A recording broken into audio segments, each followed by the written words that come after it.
안녕하세요, 올바르입니다. 오늘의 테슬라 소식입니다. 오늘도 좋은 하루 보내셨나요? 앞으로는 좀 더 현장감 있게 진행해드리기 위해서 영상 자료들을 좀 넣을까 합니다. 오늘은 포드의 전 CEO였던 마크 필드 얘기를 가져왔습니다. 첫 번째는 아까 말씀드렸던 전 포드의 CEO였던 마크 필드의 테슬라에 대한 CNBC 인터뷰로 시작합니다. 두 번째는 미국 주거용 태양광 시장의 지각 변동 소식인데요. 테슬라 속에서 이제 태양광 기업인 솔라시티가 있다는 건 아실 테지만 그 시장에 대해서는 아직 모르는 게 많은 것 같습니다. 세 번째는 테슬라의 사이드카메라 소식입니다. 사이버트럭 양산으로 가는 한 계단이 열렸다고 볼 수 있는 소식이라서 가져와 봤습니다. 첫 번째 소식은 마크 필드의 테슬라에 대한 인터뷰 내용입니다. 마크 필드의 이력을 간단히 보고 있자면 이렇습니다. 2012년 12월부터 포드에서 CEO로 재임했습니다. 또한 2017년 2월에 퇴사하였고, 퇴사 이전에는 머스탱 마하 2를 포함해서 전기차에 투자하고 포드의 직접 자율주행 차량의 개발에 대한 노력과 이제 아르고에 대한 투자를 주도했다. 이제 재임 기간 동에 있었던 얘기를 이력으로 요약했다고 보시면 될 것 같습니다. 포드의 전 CEO였던 마크 필드 얘기를 7월 3일 인터뷰인데요.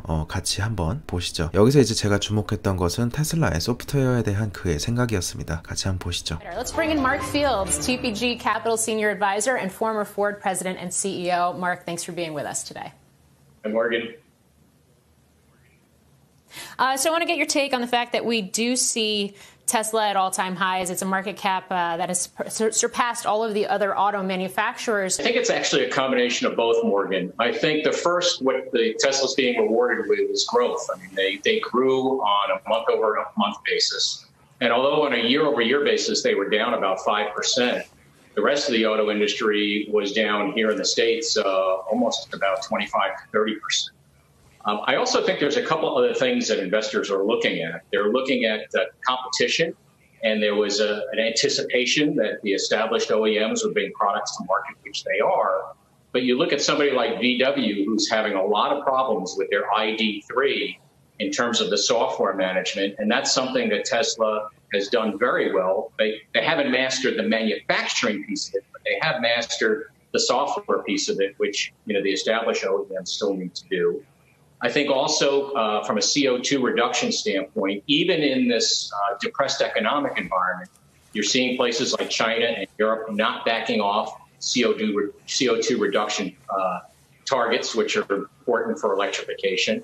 And I think finally, investors are saying, listen, there are new products coming forward, whether it's the Cybertruck or the heavy-duty truck. Those are all incremental products. They're not replacing other products in their lineup.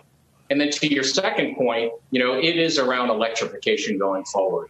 It is going to be a natural demand, but also enhanced by either government incentives or CO2 reduction. So I think it's a combination of both those. And I think the stock is heading higher.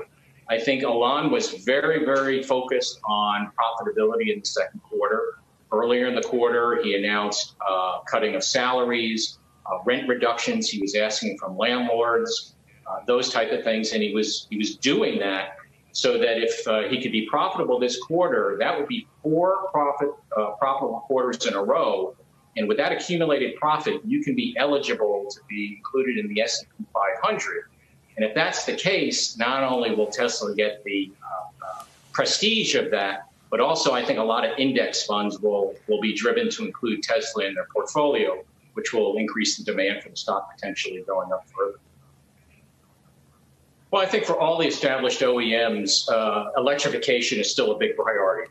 And I don't think they're going to back off on that. Okay. Because they need it not only for a regulatory standpoint, but they need it from a competitive standpoint.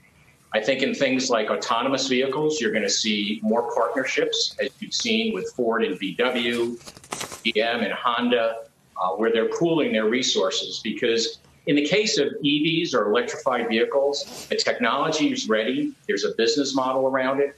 For autonomous vehicles, the technology is not ready yet, and there's not a real business model yet. So I think they'll pool their resources going forward and push that out.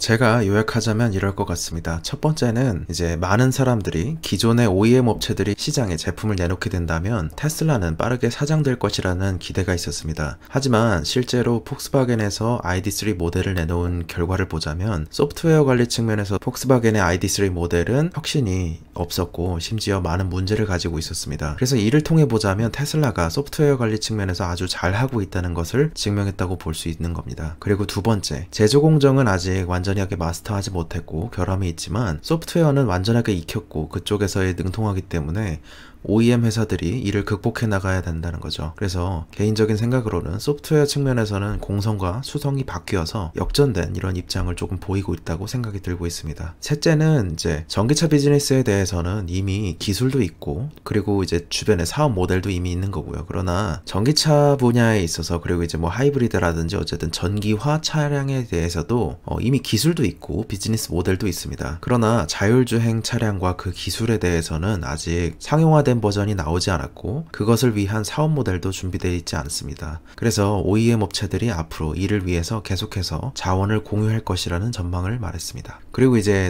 또 하나의 최근 오펜하이머의 테슬라 애널리스트 얘기를 보니까 일부를 좀 발췌해서 봤습니다. 요약해서 보자면 이렇습니다. 테슬라의 이점은 순수 전기차 제조에만 100% 주력한다는 것에서도 찾을 수 있을 거라는 건데요. 여전히 대형 자동차 회사들은 전기차로의 전환을 위해서 노력을 하고는 있지만 당연히 내연기관차에 아직까지 많은 초점을 맞추고 있죠. 이로써 소프트웨어와 기술 개발에 들이는 시간이 더 적어질 수 있게 되고 테슬라 입장에서 실리콘밸리 기반의 인재 유입으로 하여금 연구개발상의 성능과 이동거리, 그러니까 레인지와 배터리 기술 면에서 많은 이점을 가질 수 있다는 거고요. 여기서 아랫부분에 이런 얘기가 나오는데 OTA의 그 기능으로 보고 있자면 테슬라를 기술적으로 보고 OTA 시스템을 통한 업데이트 측면에서 이는 다른 기업들보다 2-3년 정도 앞서가는 것으로 예상된다는 평입니다. 두 번째 소식인데요. 테슬라의 솔라루프가 속한 미국 주거용 태양광 업계 분야에서 쟁쟁한 경쟁사 간의 빅딜이 이루어졌습니다. 그래서 한번 가져와 봤습니다. 업계 1위인 썬런과 업계 2위인 비빈트의 합병입니다. 2017년 이후 2018년, 2019년 미국 주거용 태양광 업계의 성장으로 많은 기업들이 참여하고 썬런과 비빈트가 임대를 통해서 많이 확장한 것으로 알고 있는데요. 이러면서 테슬라 솔라는 업계 3위로 뒤쳐졌습니다. 이에 대해서 이런 두 개의 합병이 있었다면 어떻게 될까요? 미국 내에서 주도하는 주거용 태양광 설치 기업들의 차트입니다. 2015년을 피크로 해서 테슬라 솔라는 계속해서 빠르게 줄어가는 모습을 보이고 있습니다. 2018년에는 10% 미만이고 그 후에는 약 5% 수준을 기록하고 있죠. 그리고 잘 보시면 여기에 업계 1위와 업계 2위의 이름을 한번 보실까요? 썬런과 비빈트 솔라죠. 그래서 업계 1위와 2위의 M&A 소식입니다. 이런 흐름은 이제 알고 있었기 때문에 업계에서는 썬런과 비빈트의 인수합병 소식은 꽤 큰 뉴스입니다. 이게 빠르게 성장하는 시장이고 앞으로가 더욱 기대되기 때문인데요. 합병 후에는 약 이제 9 빌리언 정도가 될 것으로 예상되고 있고 규모의 경제 때문에 연간 9천만 달러 정도씩 절감할 것으로 예상되고 있습니다. 부채는 1.8 빌리언 정도가 되고 이제 인수한 가격은 1.6 빌리언 정도입니다. 50만 명의 고객과 3.5기가와트의 태양열 자산을 가질 것으로 예상됩니다. 해당 두 기업은 분기적으로 따졌을 때 신규 시장의 75%에 달하는 마켓쉐어를 차지하고 있었는데요. 업계 2위인 비빈트의 자산이 약 3기가와트 수준이라고 볼 때 이는 미국 지붕 태양열 시장의 약 3% 수준밖에 되지 않습니다. 그래서 아직 성장 잠재력이 큰 시장이고 테슬라 솔라는 현재 3위이고 2015년 이후로 계속해서 빠르게 하락하고 있다고 말씀드렸잖아요. 근데 이거에 대해서 한번 잠시 알아봤습니다. 아마 어제 올라갔었던 한온 영상을 보셨던 분들께서는 비하인드 더 미터에 대해서 이해하셨을 것 같습니다. 이제 프론트 더 미터와 비하인드 더 미터로 나뉘죠. 많은 고객들이 실제로 BTM 스토리지를 원하고 있는데요. 테슬라는 여러분이 아시다시피 솔라루프와 파워월을 통해서 패널부터 스토리지까지 함께 판매하고 있습니다. 여기에 비용을 더 줄이기 위해서 방문 판매는 비싸므로 이것도 이제 온라인을 통해서 팔고 있고요. 허가부터 파이낸싱이나 뭐 설치 서비스나 시스템 유지까지 다 제공하고 있습니다. 그리고 밑에 보니까 여기 익숙한 기업이 보이더라고요. 썬런과 비빈트는 LG화학과의 파트너십을 통해서 브라이트박스라는 가정용 스토리지를 공급 중입니다. 생긴 거를 찾아보니까 이렇게 생겼습니다. 그래서 전체적으로 테슬라 솔라와는 약간 이제 세일즈 포인트나 어필하는 지점이 다르기 때문에 지금에 딱 잘라서 따지기에는 약간 무리가 있어 보입니다. 세 번째 소식은 테슬라의 사이드 카메라입니다. 이게 차선 변경 혹은 회전 시에 사각지대를 풀스크린으로 보게 될 수 있을 것 같습니다.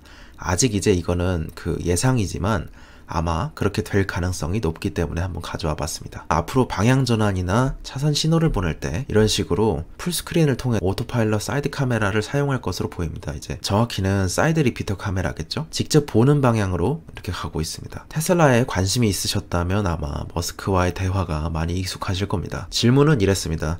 차선을 바꿀 때 풀스크린으로 띄워줄 수 있냐 물어봤더니 머스크는 예, 알겠다 이렇게 대답했습니다. 사이드 리피터 카메라는 이렇게 생긴 카메라인 걸로 알고 있습니다. 유럽의 규제 기관에서는 이런 사이드 카메라가 합법이었기 때문에 아우디나 혼다는 사이드 카메라를 장착해 왔었습니다. 그러나 테슬라는 2013년부터 이를 효율성이나 주행 가능 거리 측면에서 이를 고려를 했었지만 미국에서는 합법이 아니었기 때문에 이를 보류해 왔었는데요. 그리고 이제 최근에 규제 변경의 움직임이 생김에 따라서 아마 이를 할 수 있을 것이라는 건데요. 여기 밑에 사이버트럭과 다음 세대의 로드스터에는 사이드미러가 없다. 이거를 보고 나서 그러고 나서 사이버트럭을 다시 봤는데 보니까 실제로 사이드미러가 없었더라고요. 그래서 왜 이렇게 매끈한 느낌이었냐 했더니 사이드미러가 없었군요. 오늘의 테슬라 소식은 전 포드 CEO의 테슬라에 대한 인터뷰 클립과 미국의 주거용 태양광의 빅딜 소식, 테슬라의 사이드 카메라로 사이버트럭의 규제가 또 하나 풀렸다. 이 점을 전해드렸습니다.